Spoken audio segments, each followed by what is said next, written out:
Hello and welcome to my channel. My name is Jackie and this is my bag I'm talking about. This is my last of the Mulberry bags I own, and I don't even know the name of this. I got it because it's beautiful. I like the look of a distressed, vintagey, all the kind of discolorations in the leather. This look is everything I like in a bag. I like the handles. I like the um, canvas strapping appearance. I like the brass buttons right here. I love this luggage tag. It was funny. I was watching a video. Jesse Styles had said that they were talking about this luggage tag look because Louis Vuitton is having a bunch of bags out right now that have this luggage tag, like the new Odeon and the Carryall and a few others. But I was thinking, I know I've seen that before. And no, this one has it right here in the middle, right there. So I think it's a beautiful bag. I've used it once, a couple times maybe. I'm gonna pull it out and use it again tomorrow. You can see all the marking and the colorations on the bottom. I just think it adds character when bags look like this. I feel like you can't buy a new bag that does this. It has this, it's been used, looked, and loved in, and it's all leather. It's like the backside of leather. Those are the backside of the rivets and the handle. It's not lined at all. There's just one pocket, and it says Mulberry. And this is, and this is how the straps to the bag attach. So these fold out. I had them folded in, but they go out like this. And then you attach the strap. And the strap is really pretty. I think this isn't a great condition. This bag is really, I am very happy to have it. The person who sold me this bag, again, she sold me 2 bags and I got a Baywaters from somebody else. But this one came with, I got the Alexa bag. And this is she sold both of these bags to me in a bundle so she was looking to fund a brand new one. Because if you look at the current Mulberry, they don't quite look like this anymore, or the leather, but man, this leather is just like this leather will just awesome. I love this bag. I love everything about this bag. I'm going to use this bag. It's big, it's huge. I've used it shopping. I realized that because I went to go pull it out to use, and I'm like, oh, I left. Last time I used this, I had gone to the MCM outlet, and I'm like, oh, that's where her card went, And then I also had gone to the Long Shop outlet, and I had thrown, I bought a wallet that day, and I threw the card in here. And I also bought, let's see, it's supposed to fun. It's like going through time. I used this last, it's going to show me a date on here somewhere. On October 15th of 2022. And I spent $100 on pet things at Marshall's. So apparently I spent a new pet bed. A couple other pet things, bedding. Yeah. Did I mention my dogs are spoiled? We're always buying pet beds. They're constantly destroying them. Their nails, even after they're been clipped, they just like, oh, something new to shred.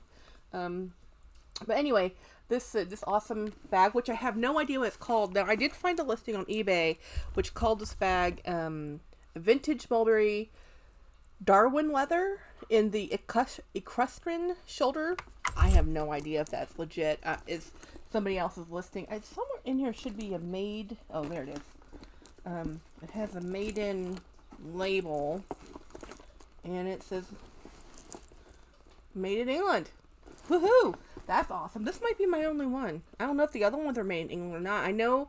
I actually have my dish set is Johnson Brothers, which is an English company, China company, but they make their China now, that pattern almost exclusively in China, and it's old English, it's old British castles is the name of the pattern. I'm like, dude, really? So I wish I had collected them when I could still get them when they were made in England. I do have a few pieces, some And they're you know what? They're pink plates. I didn't pick them out. My husband did. He liked the castle, so he was like, "I want these ones." And my aunt and uncle bought them for our wedding, so and we use them every day. They're our everyday dishes. So I guess I do have a lot more in common with my British friends.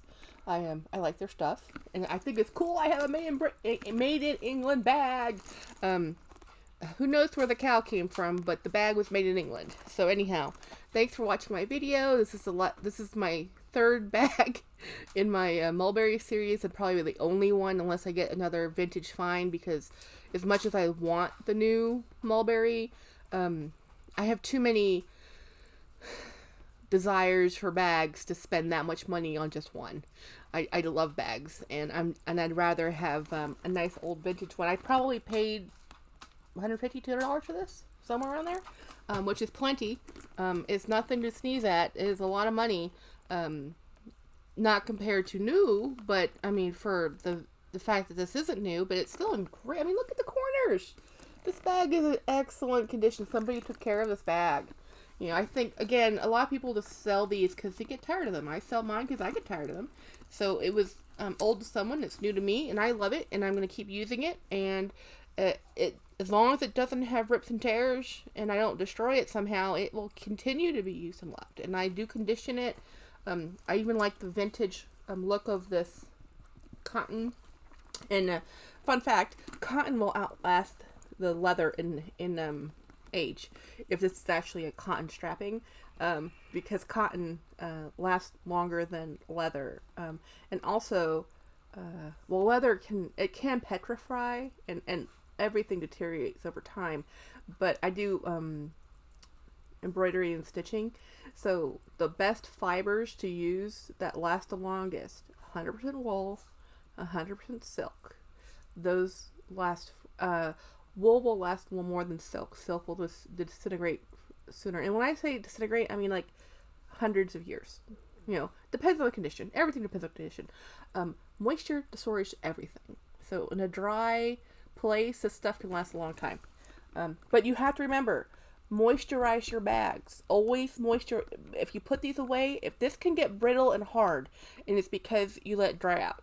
You have to keep it soft, pliable, and awesome. Take it out every couple years, every year if you can. Put a little bit of moisturizer on it. A leather conditioner. I use Brickmore or Fibbings, and there's tons. I mean, people use Apple Guard. People use there's all kinds of brands. Just regular old shoe polish if that's all you have. I have a mink oil that I use sometimes that's really waterproofing. There's an Apache. Brickmore makes an Apache Brick 4, I think, oil that's really good on something that's really dehydrated. So even if this would get more brittle, you can bring back leather. The enemy to this would be water. So moisturizer. So it sounds like, oh, just put some water on it. Well, water is the although while it gives us hydration, does not hydrate leather. So it will actually cause cracking and damaging if you water can. So if you do get it wet, wipe it down. This, you don't want to fully submerge leather. Some people do. Some people have done the whole water bath and then they dry it. I wouldn't do that. I mean, I know people have, and I know you can, but it would have to be some dire circumstances for me to put this bag into a water bath to clean it, reshape it, and then moisturize it again. You know, because you have to, after you do a water treatment of any type, you want to let it dry, and then you want to moisturize. Because it is a natural product. There's pores in this. So so what the moisturizer does is gives it a barrier, a layer, you know, to help keep it nice and, you know, usable, pliable. Anyway, thank you for watching. Have a great day. Bye.